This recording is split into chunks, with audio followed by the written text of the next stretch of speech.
এরা জান্নাতে যাবে না, যদিও নামাজি হোক না কেন, রোজাদার হোক না কেন, হজ উমরা করুক না কেন, যতই ফরজ ওয়াজিব আদায় করুক না কেন। কিসের জন্য? কারণ লায়ামানু যাও, তার প্রতিবেশী, পাড়া প্রতিবেশী, আত্মীয় স্বজন, গ্রামবাসী, এলাকাবাসী, যাদের সাথে রুমমেট ইত্যাদি, শুধু প্রতিবেশী মানে আপনার গ্রাম নয়, আপনি যেখানে বসবাস করছেন, যেখানে আপনি চলাফেরা করছেন, আপনার কলিগ, আপনার অফিসের আপনার কলিগ, অথবা আপনার রুমমেট, অথবা আপনার সাথে সফর সঙ্গী, প্লেনে যাচ্ছেন, পাশে একটা লোক বসলো, এর মধ্যেই আপনার এই 2-4 ঘন্টার সফরে কষ্ট দেওয়া হয়। তো আজকের আলোচনার বিষয়বস্তু কষ্ট দেওয়ার ভয়াবহ পরিণাম সম্পর্কে, এ দুনিয়া আখেরাতে ভয়াবহ পরিণাম, এবং বিশেষভাবে কষ্ট দেওয়ার বিভিন্ন ধরনগুলি। কারণ অনেকে মনে করেন যে আমি তো কাউকে কষ্ট দিই না, কিন্তু আপনি কষ্ট দিচ্ছেন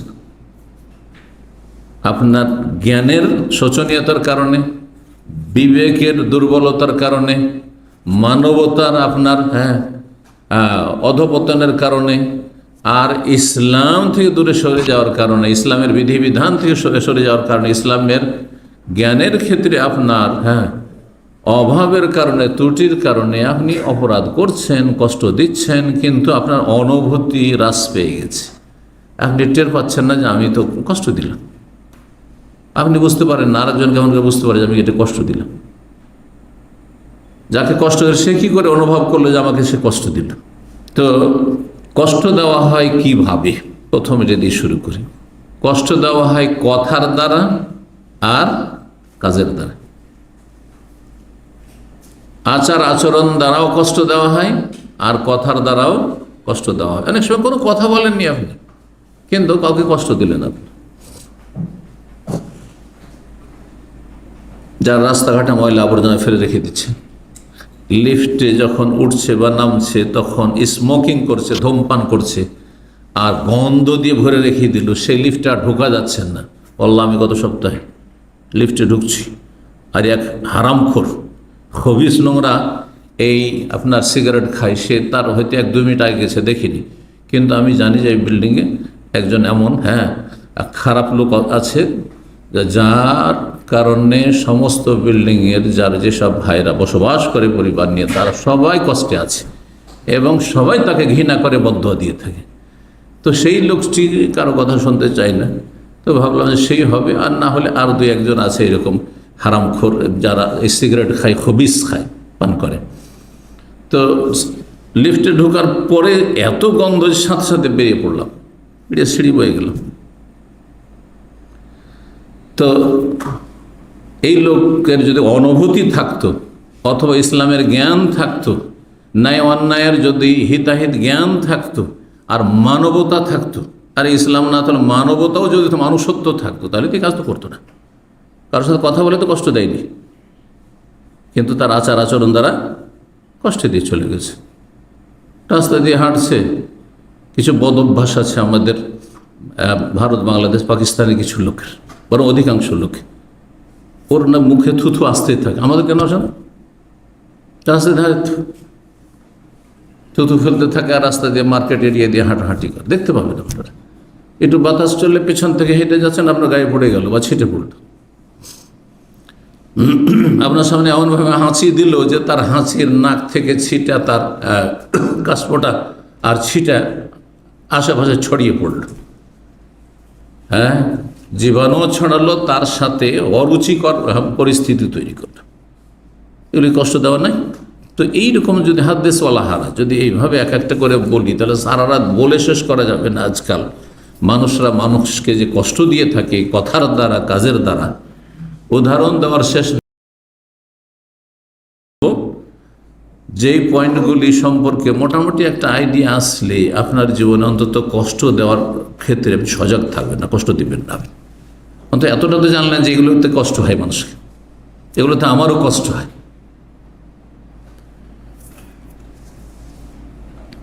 আল্লাহ রাব্বুল আলামিন মূসা আলাইহিস সালাম কি ইহুদিদের পূর্বজ বনি ইসরায়েলরা, অথচ মূসা আলাইহিস সালামের উম্মত, কিন্তু বেয়াদব ছিল এরা, সীমালঙ্ঘনকারী ছিল। রাসূলুল্লাহ সাল্লাল্লাহু আলাইহি ওয়াসাল্লাম কি কালিমুল্লাহ, আল্লাহর সাথে সরাসরি কথা বলেছে মূসা আলাইহিস সালাম, তাকে তারা কষ্ট দিয়েছে। রব্বুল আলামিন আমানু, সমস্ত মুমিন মুসলিমকে আল্লাহ সম্বোধন করে বলছেন, হে ঈমানদারগণ, হে মুমিন মুসলিম, লা তাকুনু কাল্লাযিনা আযাউ মূসা, তোমরা তাদের মতো হইও না বদচরিত্রের, চরিত্রহীন, খারাপ আচরণের, সীমালঙ্ঘনকারী, আল্লাযিনা আযাউ মূসা, যারা মূসা আলাইহিস সালামকে কষ্ট দিয়েছিল তাদের মতো। মূসা আলাইহিস সালামকে বনি ইসরাইল ইহুদিদের পূর্বপুরুষরা বাপদাদারা কষ্ট দিয়েছিল, তাদের মতো তোমরা নোংরা চরিত্রের হইও না, চরিত্রবান হও, মানুষের মতো মানুষ হও, মুসলিমের মতো মুসলিম হও।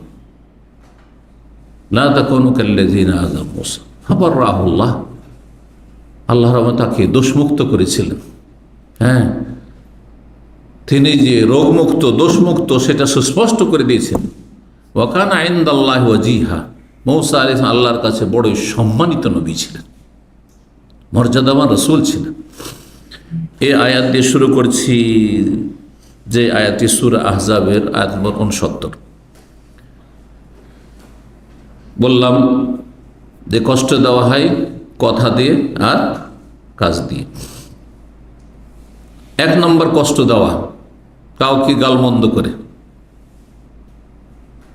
সে আপনার স্ত্রীকে গাল দেন, স্বামীকে গাল দেন, অনেক খারাপ চরিত্রের মহিলারা আছে, ঝগড়া হলে স্বামীকেও গাল দেয়, সমানে গাল দেয়। যেমন স্বামী গাল দিচ্ছে, সেও খারাপ, সেও নোংরা, তো স্ত্রীও স্বামীকে গাল দিচ্ছে। হ্যাঁ, স্বামীও হ্যাঁ তুই তাকার করছে, তো স্ত্রীও তুই তাকার করছে স্বামীকে।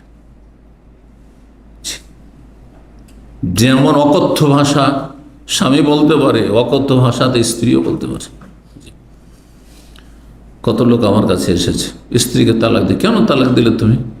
বলছে টেলিফোনে, এইখানে 3000 কিলোমিটার দূর থেকে এইখানে টেলিফোনে কথা বলছে, একটু কিছু শাসন করতে, কিছু বলতেই আমি তুই বলেছি, ও তুই তুই করে আমাকেও গাল দিতে লেগেছে। তখন আমার রাগ বরদাস্ত হয়ে তালাক তালাক, সব শেষ। বুঝতে পেরেছেন? তো গালমন্দ করা সেটা যাকেই দেন, বাপ মা ছেলে মেয়েকে গাল দিক, ছেলে মেয়ে বাপ মাকে দিক, যেটা সবচাইতে বড় কাবিরা গুনাহ আল্লাহকে রসুলকে গাল দেওয়ার পরে। গাল দেওয়ার স্তর আছে, সবগুলি হারাম, কিন্তু হারামের ওপর হ্যাঁ কঠিন হারাম রয়েছে, আকবরুল কাবায়ের রয়েছে। আল্লাহকে গাল দাও, আল্লাহর দুশমন, নাস্তিক, জালেম, মুশরিক, কাফেররা অনেকে হ্যাঁ আল্লাহকে গাল দিয়ে থাকে, রসুল সাল্লাল্লাহু আলাইহি সাল্লামকে গাল দিয়ে থাকে। সবচেয়ে বড় অপরাধ, দুনিয়া এবং আখিরাতে কঠিন শাস্তি রয়েছে এদের জন্য।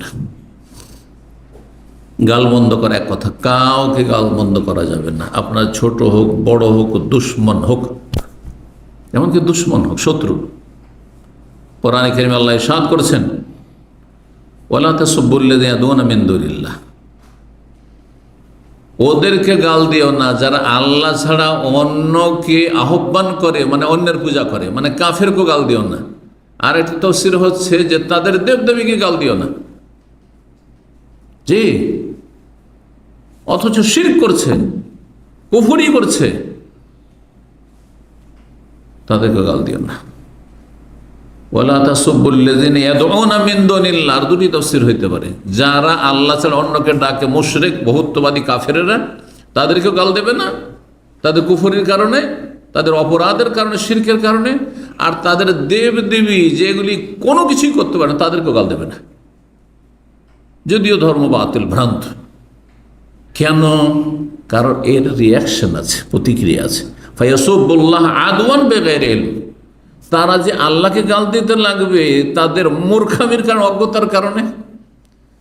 ভাবছে তোরা আমাদের দেবদেবীকে গাল দিবি, হ্যাঁ তো তোদের আল্লাহকে আমি গাল দেবো বা আমরা গাল দেবো। সুবহানাল্লাহ, চিন্তা করুন। যারা তর্ক বিতর্কে জড়ালে বা একটু কিছু ঝগড়া হলে মনে মনে গালাগালি শুরু করেন, হ্যাঁ আপনার কারণে আপনার বাপ গাল খাচ্ছে, আপনি ঝগড়া করছেন, আপনি তো গাল খেলেন, আপনার বাপও গাল খেলো, জোড়া গালি, জোড়া গালি বুঝেন তো দেশে, হ্যাঁ আপনার মাও গাল খাচ্ছে, আপনার বংশধর যারা কোনো অপরাধ করেনি, আপনি তর্ক করেছেন, আপনি ঝগড়া করেছেন, আপনার কারণে তারা গাল খাচ্ছে। গালমন্দ করা, জি। কাফের মুশরিকদের সম্পর্কে, ইহুদীদের সম্পর্কে আল্লাহ বলছেন, ওয়ালা তাসমাউন্না মিনাল্লাযীনা উতুল কিতাবা মিন ক্বাবলিকুম ওয়া মিনাল্লাযীনা আশরাকু আযান কাসীরা। হে নবী, তুমি অবশ্যই অবশ্যই শুনতে পাবে, তোমাকেও গাল খেতে হবে।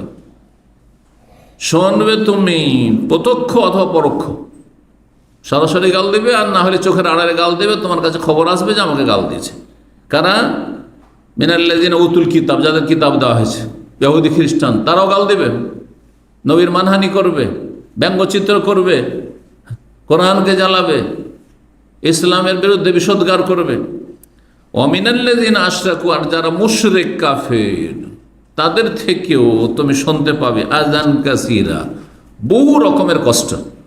এক রকমের কষ্ট না, মানসিক কষ্ট, শারীরিক কষ্ট, পারিবারিক কষ্ট, সব রকমের কষ্ট দিতে পারে, সব রকমের কষ্ট দিতে পারে আপনাকে। কথার দ্বারা কষ্ট দিতে পারে, কাজে কষ্ট দিতে পারে। সূরা আলে ইমরান আয়াত নম্বর 186, সহিহ মুসলিমের 66 নম্বর হাদিস, রাসূলুল্লাহ সাল্লাল্লাহু আলাইহি ওয়াসাল্লাম বলেছেন, লা ইয়াদখুলুল জান্নাতা মান লা ইয়ামানু জারুহু বাওয়াইকাহু। ওই ব্যক্তি জান্নাতে যেতে পারবে না, জান্নাতে যাবে না, অথচ মুসলিম, নামাজ পড়েছে, সহি আকীদার দাবিদার, কিন্তু কিসের জন্য জান্নাতে যাবে না? মাল্লা ইয়ামান, এমন ব্যক্তি যার চরিত্র খারাপ, মাল্লা ইয়ামানু জারুহু, যার প্রতিবেশী নিরাপদ নয় তার অনিষ্ট থেকে, তার গালমন্দ থেকে, কষ্ট দেওয়া থেকে। পাড়া প্রতিবেশী কষ্ট দেয়। আমাদের সে গ্রামীণ ঝগড়া দেখেছেন হয়তো, অধিকাংশ লোকের ভাষা এত খারাপ, এত নোংরা ভাষা, অকথ্য ভাষা, যা মুখে আসে তাই বলে। আউযুবিল্লাহ, আউযুবিল্লাহ। কোন জায়গায় ওয়েটিং রুমে বসেছেন, আধা ঘন্টার জন্য ওয়েট করার জন্য বসেছেন, ওইখানে আরেকজনকে কষ্ট দেওয়া হয়ে গেল। লা ইয়াদখুলু জান্নাহ, জান্নাতে যাবে না। সহিহ মুসলিমের হাদিস। মুসনাদ আহমদে এই হাদিসটি অন্য ভাষায় রয়েছে, ওয়াল্লাহি লা ইউমিনু, ওয়াল্লাহি লা ইউমিনু, ওয়াল্লাহি লা ইউমিনু। আল্লাহর কসম করে বলছি, সত্যিকারের মুসলিম নয়, মমিন নয়, মমিন নয়। নবী সাল্লাল্লাহু আলাইহি ওয়াসাল্লাম যখন এই কথা 3 বার করে কসম করে বলছেন, সাহাবীরা জিজ্ঞাসা করলেন, মান হিয়া ইয়া রাসূলুল্লাহ ওয়া মান হুম ইয়া রাসূলুল্লাহ, কারা মুমিন নয়, কারা মুমিন নয়? তখন নবী সাল্লাল্লাহু আলাইহি ওয়াসাল্লাম বলেন, আল্লাযী লা ইয়ামানু জারুহু বাওয়াইকাহু, যার পাড়া প্রতিবেশী, আত্মীয় স্বজন, নেবার, আশেপাশের লোকেরা যাদের সাথে চলাফেরা করে, ওঠা বসা করে, তার অনিষ্ট থেকে নিরাপদ নাই।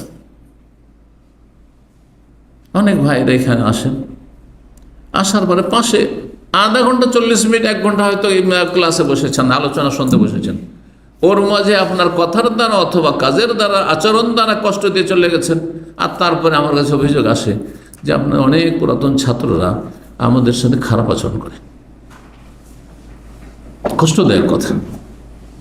এই সামান্য কিছুক্ষণের মধ্যে কষ্ট দিয়ে দিলেন, তাহলে সারা জীবনের জীবন সঙ্গী, তা সে আপনার অনিষ্ট থেকে, আপনার কষ্ট থেকে, হ্যাঁ, আপনার জুলম অত্যাচার, সীমা লঙ্ঘন থেকে কি করে মুক্তি পাবে, কি করে রক্ষা পাবে, কি করে আপনি স্ত্রীকে শান্তি রাখবেন, কি করে ছেলে মেয়েদেরকে শান্তি রাখবেন, কি করে বাপ মাকে শান্তিতে রাখবেন, আপনি আপনার ভাই বোনকে কি করে শান্তিতে রাখবেন, সুখে রাখবেন?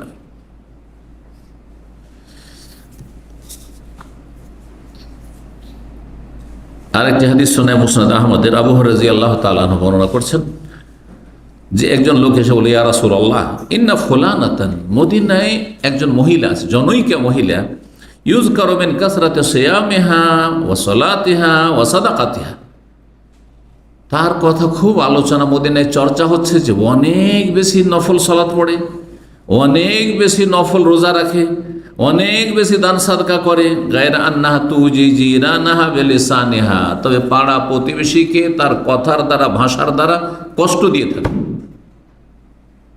কষ্ট দেয়। নামাজে ত্রুটি ছিল না, রোজায় ত্রুটি ছিল না, জাকাত ছাড়া দান সাদকা তো ত্রুটি ছিল না, ওগুলো সব ঠিক ছিল, ইবাদত বন্দেগী ঠিক ছিল, কিন্তু আখলাক, চরিত্রে অধঃপতন ছিল, নৈতিকতা ছিল না, মানবতা ছিল না, কষ্ট দিয়ে থাকে পাড়া প্রতিবেশীকে। বললেন নবী সাল্লাল্লাহু আলাইহি ওয়াসাল্লাম, কাল হিয়া ফিন্নার, ওই মহিলা জাহান্নামে যাবে। আরে অস্থায়ী হোক আর স্থায়ী হোক, হ্যাঁ, পাপিষ্ট যদি কাফের না হয় তো অস্থায়ী জাহান্নামী হবে, অস্থায়ী জাহান্নামে যাবে, নবী সাল্লাল্লাহু আলাইহি ওয়াসাল্লাম বলেছেন। আর যদি এটাকে হালাল মনে করে নেই, যে কোনো মানুষকে কষ্ট দেওয়া হালাল, তাহলে কাফের হয়ে যাবে তখন। তারপরে ওই লোক বলল যে আরেকজন মহিলা আছে, ফাইন্না ফুলানাতান ইউযকারু মিন কিল্লাতি সিয়ামিহা, আরেকজন মহিলা আছে যার সালাত কম, শুধু ফরজ নামাজ পড়ে, আর সিয়াম শুধু রমজান মাসে রোজা রাখে, খুব কমই সারা বছর নফল রোজা রাখে। ইউযকারু মিন কিল্লাতি সিয়ামিহা ওয়া সাদাকাতিহা ওয়া সালাতিহা, নামাজ, দান, সাদকা, রোজা এগুলি তার কম। আর যদি দান খায়রাত করে সামান্য কিছু, ওই এক মুষ্টি ভিক্ষা দেয়, ফকিরের ভিক্ষা দেয় শুধু। কিন্তু ওয়ালা তুযি জিরানাহা বিলিসানিহা, তার পাড়া প্রতিবেশী কাউকে জীবনে কষ্ট দেয় না, সবার সাথে সুসম্পর্ক, তার সবার সাথে ভালো আচরণ করে। কালাহিয়া ফিল জান্নাহ, এই মহিলা জান্নাতে যাবে। সুবহানাল্লাহ, চিন্তা করো। এই জন্য কিছু কিছু হাদিস প্রমাণ করে যে আখলাক চরিত্রের বিষয়টি অনেক সময় নফল ইবাদতের চাইতে গুরুত্বপূর্ণ, ফরজের চাইতে গুরুত্বপূর্ণ না। আগে ফরজ সালাত, এই নয় যে কারো আখলাক চরিত্র আছে আর 5 ওয়াক্ত নামাজ পড়ে জান্নাত, কোশ্চিন কালো জান্নাতে যাবে না, বেনামাজি। কথা বুঝতে পারছেন? কিন্তু ফরজ নামাজ শুধু পড়ে, আর তখনকার যুগে মুসলিম বেনামাজি হবে, নর হোক আর নারী হোক, এটা কল্পনার বাইরে ছিল। আজকের মতো এই আগাছা উম্মত ছিল না। সাহাবায়ে কেরামগণের জামানায় এটা কল্পনা ছিল না যে মুসলিম আবার বেনামাজি হয়। মুনাফিকও নামাজ পড়তো, যারা আকিদার মুনাফিক, মদিনা আব্দুল্লাহ বিন উবাই মুনাফিকের জ্বালা 300 জন ওই উহুদের ময়দানে যেতে রাস্তায় ফিরে চলেছিল, তারাও নামাজ পড়তো, নামাজ পড়তো, কিন্তু অলসতার সাথে নামাজ পড়তো, নামাজ চুরি করতো, মানে ফজর হইতে গেল না, হ্যাঁ এইরকম রাতের অন্ধকারে এশাতে গেল না। এই জন্য নবী সাল্লাল্লাহু আলাইহি ওয়াসাল্লাম সবচেয়ে ভারী নামাজ হচ্ছে মুনাফিকদের ওপর এশা আর ফজর। রাতে এশাতে অন্ধকারে কষ্ট লাগে যেতে, সুতরাং যায় না। আর ধরাও খাবে না সাহাবায়ে কেরামদের কাছে, কেউ বুঝতেও পারবেন না, কারণ আজকালের মতো লাইটিং নেই। ছিলাম, তুমি দেখোনি হয়তো, আমি ছিলাম তো, কিন্তু নামাজ পড়তো। তাহলে তখনকার মুনাফিকরা আজকালকার বেনামাজি, যাদেরকে মুনাফিক হয়তো বলছেন না, মুনাফিকরা হয়তো বলছে, মনে করছি না আমরা, হ্যাঁ মুসলিম সমাজের আমাদের সদস্য মনে করছি, মুসলিম উম্মার তাদেরকে সদস্য মনে করছি, তাদের চাইতে ভালো ছিল। চিন্তা করুন বিষয়টি, নামাজের বিষয়টি কত হালকা করে দেখলে হবে না। কিন্তু শুধু ফরজ নামাজ পড়ে 17 রাকাত, নফল কোনো নামাজ নাই, শুধু রমজানের রোজা রাখে, শুধু জাকাত দেয়, কিন্তু চরিত্র ভালো, জান্নাতে যাবে। এই হাদিস প্রমাণ করে। মুসনাদ আহমদের 9298 নম্বর হাদিস। আল্লামা আলবানী রাহিমাহুল্লাহ সহিহ তারগীবে 2560 নম্বর হাদিস, হাদিসটিকে সহিহ বলেছেন। গালমন্দ করা, কাউকে গাল দেওয়া সম্পর্কে শোনেন, নবী সাল্লাল্লাহু আলাইহি ওয়াসাল্লাম বলেছেন, সহিহ বুখারী মুসলিম হাদিস, সহিহ বুখারীতে 46 নম্বর হাদিস, সহিহ মুসলিমে 97 নম্বর হাদিস। সেবাবুল মুসলিমে ফুসুকুন ওয়া কিতালুহু কুফর। রাসূলুল্লাহ বলছেন, মুসলিমকে গাল দেওয়া কি? ফাসেকের কাজ। মুসলিমকে গাল দিলেই যদি ফাসেক হয়ে যায়, সে পরিচিত হোক অপরিচিত, আপনার ভাষাভাষী হোক অন্য ভাষাভাষী হোক। তাহলে যদি আপনি স্ত্রীকে গাল দেন, সারা জীবনের সবসময় সঙ্গী তাকে যদি গাল দেন, আপনি ছেলে মেয়েকে গাল দেন, বাপ মাকে যদি গাল দেয় কেউ, ভাই বোনদেরকে যাদের সাথে রক্তের একই মাতৃগর্ভ থেকে দুনিয়াতে এসে, চিন্তা করো তো, তাদেরকে যদি গাল দেয় কেউ, হ্যাঁ আত্মীয় স্বজনকে যাদের সাথে রক্তের সম্পর্ক আছে, ব্লাড কানেকশন আছে, তাদেরকে যদি গাল দেয়, চিন্তা করুন। আলেম ওলামাদেরকে কেউ যদি গাল দেয়, যারা জান্নাতের পথ দেখায় জাহান্নামের পথ থেকে নিয়ে আসছে ফিরিয়ে বিভ্রান্তদেরকে, হ্যাঁ উদ্ভ্রান্তদেরকে, পথভ্রষ্টদেরকে, তাদেরকে যদি গাল বন্ধ করে, যেমনটা করছে আজকাল বেদাতপন্থীরা, হ্যাঁ যত বেদাতীরা রয়েছে, তারা সবচেয়ে বেশি কোরআন সুন্নাহ আলেমদেরকে গাল দিয়ে থাকে, তাদের মানহানি করে থাকে। কিন্তু আল্লাহ কঠিন শাস্তি রেখেছে তাদের জন্য, দুনিয়া এবং আখিরাতে কঠিন শাস্তি রয়েছে। ফাসেকি কাজ, পাপিষ্ট, ফাসেক মানে পাপিষ্ট। মুসলিমকে গালমন্দ করা হচ্ছে পাপী লোকের কাজ, পাপিষ্ঠ লোকের কাজ। ফাসেক মানে আল্লাহ রসুলের নাফরমান, বিরুদ্ধাচরণকারী। ফাসাকা ইয়াফসুকু মানে বেরিয়ে যাওয়া, আল্লাহর আনুগত্য থেকে বেরিয়ে যাওয়া আর রসুলের আনুগত্য থেকে বেরিয়ে যাওয়া, সেটা ফুল বেরিয়ে যাওয়া হোক আর আংশিক বেরিয়ে যাওয়া হোক। এই জন্য বড় ফাসেক হচ্ছে কাফের, যে পূর্ণ মাত্রায় আল্লাহ এবং রসুলের আনুগত্য থেকে বেরিয়ে গেছে। আর যারা বিভিন্ন পাপে জড়িয়ে আছে কাবিরা গুনাহাতে, তারা ফাসেক। যতটা পাপ কাবিরা গুনাহ আছে তত বেশি বেরিয়ে আছে আল্লাহ এবং রসুলের আনুগত্য থেকে। আল্লাহ রাব্বুল আলামিন তার এবং তার রাসূলের আনুগত্য করা তৌফিক দান করেন, নাফরমানি থেকে আমাদের বেঁচে থাকার তৌফিক দান করেন, সততার জীবনযাপনের তৌফিক দান করেন। বলছিলাম প্রথম পয়েন্ট, সেখানে মুসলিমকে গাল দেওয়া কি ফাসেকের কাজ। গাল দিলি, গালাগালি করলি ফাসেক।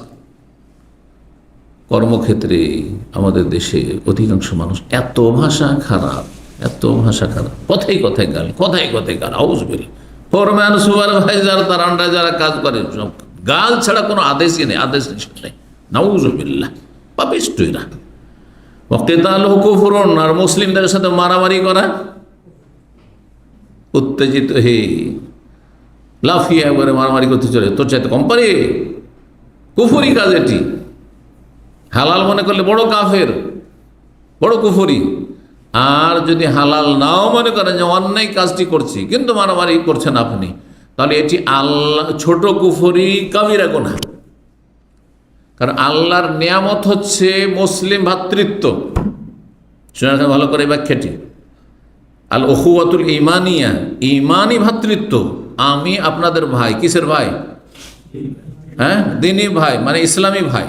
ইসলামিক ব্রাদারহুড যেটি রয়েছে, ভ্রাতৃত্ব রয়েছে, সেটার আপনি নাশুকরি করলেন, আপনি মুসলিম ভাই বোনকে গাল দিয়ে, যেটাকে কুফরি বলা হয়। নাশুকরি করা, অকৃতজ্ঞ হকে কুফরি বলা, কুফরানো ন্যাম। 2 নম্বর কষ্ট দেওয়া, কষ্ট দেওয়ার ধরন, সেটি হচ্ছে কোনো নির্দোষী ব্যক্তির ওপর কোনো অপবাদ দেওয়া। সেটা যে কোনো অপবাদ হোক, যে কোনো জেনা ব্যভিচারের হোক, আর সমকামিতারই হোক, আর চুরি করার হোক, আর সে অসৎ লোক, সে খারাপ লোক, সে বাজে লোক, তার হাত ভারী, তাকে ধার দিলে টাকা পাবেন না, তার সাথে লেনদেন করিয়েন না, অথচ কথাগুলি মিথ্যে, কথা মিথ্যে। কথা যদি সত্য হয় তাহলে তার যদি সরাসরি সংশোধন করতে পারেন তো করবেন, আর যদি দেখেন কারো ক্ষতি হচ্ছে না বললে তখন গীবত জায়েজ। কিন্তু যদি সেখানে তিলকে তাল করা হয় তো যতটা আপনি তিলকে তাল করলেন ততটা আপনি অপবাদ দিলেন, বহতান, তহমত দিলেন আপনি, যেটি হারাম। কারো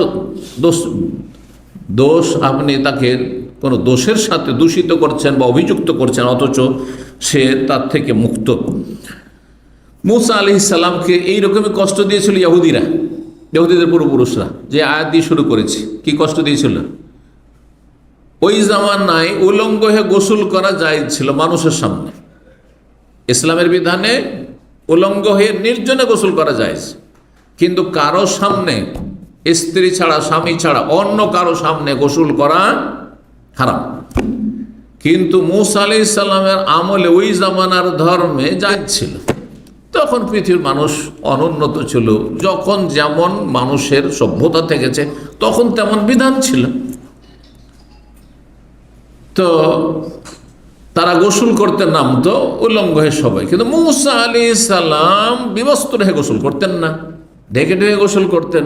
আর না হলে নির্জনে গিয়ে, দূরে গিয়ে নির্জনে গিয়ে গোসল করে, যেখানে কোনো মানুষ নেই সেখানে গোসল করতেন, জনশূন্য এলাকায়। তখন এই বেয়াদব ইহুদিরা বলতে শুরু করলো যে ব্যাপার স্যাপার কিছু আছে নিশ্চয়, আমরা কাপড় খুলে দিচ্ছি, মুসা কেন খুলে না গায়ের কাপড়? হ্যাঁ, তার মানে মশার কি আছে? হাইড্রোসিল আছে। হাইড্রোসিল রোগ বুঝেন? কি বাংলা কি বলে? একশিরা রোগ আছে। সেই জন্য আল্লাহ রাব্বুল আলামিন তাকে এই দোষমুক্ত করতে চাইলেন, যে এদের মিথ্যাচারিতা প্রমাণ হয়ে যাবে। পাথর উপরে কাপড় রেখে মুসা আলাইহিস সালাম একটু দূরে, একাই, যেখানে কারো মানে দৃষ্টিগোচর হবেন না, কারো নজর যাবে না, ওই জায়গায় গোসল করেছেন পাথরের উপর কাপড় রেখে দিয়ে, আর গোসল করে নদী থেকে উঠে কাপড়টা নেবেন, পাথর কাপড় নিয়ে পালাতে শুরু করেছে। হাদিস জানান না শুনেছেন করে দেন, সহিহ বুখারীতে হাদিস রয়েছে। পালাতে শুরু করেছে, পাথর ছুটেছে একবার। মূসা আলাইহিস সালাম জি তো গেল আমার কাপড়, মুশকিল। পাথরের পেছনে ছুটতে শুরু। মূসা আলাইহিস সালামের হাতে একটা লাঠি থাকতো, যেটা পরে ওই যে মুজিজা, যে জাদুঘরদের সাথে সেই প্রতিযোগিতায় যে মুজিজা দিয়ে জিতলেন, আল্লাহ জিতালেন, মুজিজার লাঠি। সেটা এমনি সাধারণ লাঠি ছিল, আল্লাহ অতি মুজিজা দিয়েছিল। তো ছুটতে লাগলেন আর বলতেন সৌবিয়া হাজারো, সৌবিয়া হাজারো, সৌবিয়া হাজারো, এই আমার কাপড়, এই পাথর থাম, আমার কাপড়, আমার কাপড়। থামছেন না, দৌড় দিয়ে পাথর দৌড় দিচ্ছে, গিয়ে যেখানে ওই ইহুদিরা জমিয়ত হয়েছিল, বসেছিল, সেখানে গিয়ে থেমে গেল। কাপড় নিতে তো বাধ্য হলেন ওখান থেকে। কাপড় নেওয়ার পর রাগ, মূসা আলাইহিস সালাম খুব রাগী মানুষ ছিলেন। নবীদের মধ্যে রাগের ঘটনা মূসা আলাইহিস সালাম সম্পর্কে রয়েছে। রাগ যদি নিজে কন্ট্রোল করতে পারে, রাগ আল্লাহর দান, বুঝছেন? যদি নিজে কন্ট্রোল, এটা তো আপনার হাতে আমার হাতে নেই। কারো রাগ কম হওয়া, কারো বেশি হওয়া, এটা কিন্তু আল্লাহর দেওয়া, আল্লাহ দিয়েছেন। রাগের যদি প্রতিক্রিয়া না দেখান তাহলে এমন কোনো দোষের ব্যাপার না। রাগ আমার আছে, আমার ভিতরে আছে। যদি আপনি রাগের কাজও করেন, তারপরে আমি রাগের প্রতিক্রিয়া দেখাবো না, আমি বেলুনের মতো হালকা হয়ে যাব না, বুঝছেন না? সমস্যা কোথায়? যে আল্লাহর দেওয়া রাগকে কন্ট্রোল না করে, আপনি সংবরণ না করে আপনি কি করলেন, ব্লাস্ট করে দিলেন, বেলুনের মতো ফুলিয়ে বট করে ফিটে গেল। এমনটা করবেন না আপনি, বুঝছেন না? আর যদি আল্লাহর পক্ষ থেকে বিশেষ রহমত হয় যে আপনার রাগটা ঠান্ডা, তো এটা আল্লাহর নিয়ামত। আল্লাহ রাব্বুল আলামিন এই আয়াত নবী সাল্লাল্লাহু আলাইহি ওয়াসাল্লাম নাযিল করে ওই ঘটনার দিকে ইঙ্গিত করেছেন যে তোমরা মূসা আলাইহিস সালামের জাতি ইহুদিদের মতো, বনি ইসরাইলের মতো বেয়াদব হইও না, যারা মূসা আলাইহিস সালামকে কষ্ট দিত। নিজের নবীকে কে কষ্ট দেয়? যে আরে ওর শারীরিক রোগ আছে, ওর সমস্যা আছে। কেউ কেউ বলেছে, তার মন্তব্য করেছে শ্বেত রোগ আছে, হয় হাইড্রোসিল আছে, এক শিরার রোগ আছে, আর ওর শ্বেত রোগ আছে, সাদা রোগ আছে, যে জন্য ঢেকে রাখছে সবসময়। ফাবাররাহুল্লাহ, আল্লাহ তাকে দোষমুক্ত করে দিলেন। কারো সম্পর্কে মিথ্যা অভিযোগ করা, দোষারোপ করা, কঠিন শাস্তি এর জন্য রয়েছে। সূরা আহজাবের 58 আল্লাহ ইরশাদ করেছেন যে ওয়াল্লাযীনা ইউযুনাল মুমিনিনা ওয়াল মুমিনাতি বিগাইরি মাকতাসাবু, কেউ যদি মুমিন নর অথবা নারীকে কষ্ট দেয় অথচ তার কোনো অপরাধ নেই, বেগাইরে মাকতাসাবু, তার চোর চুরি করেছে তো বলবেন যে সে চুরি করেছে, কিন্তু না, বেগাইরে মাকতাসাবু, কোনো অপরাধ করেনি। আপনি অনুমান ভিত্তিক বলে দিলেন, একটা মন্তব্য করে দিলেন, আপনি ধারণা ভিত্তিক, আপনার কুধারণা, সবসময় নেগেটিভ আপনি চিন্তা করছেন আপনি, অথবা তিলকে তাল করে দিলেন, দিয়ে আপনি দোষ চাপিয়ে দিলেন আপনি। ফাকাদ ইহতামালু বুহতানা ওয়া ইসমান মুবিনা, তাহলে সে গুনহার বোঝা বহন করলো, বহুতান মিথ্যা অপবাদের, ওয়া ইসমাম, সুস্পষ্ট গুনহার বোঝা তার কাঁধে চাপলো। আল্লাহু আকবার।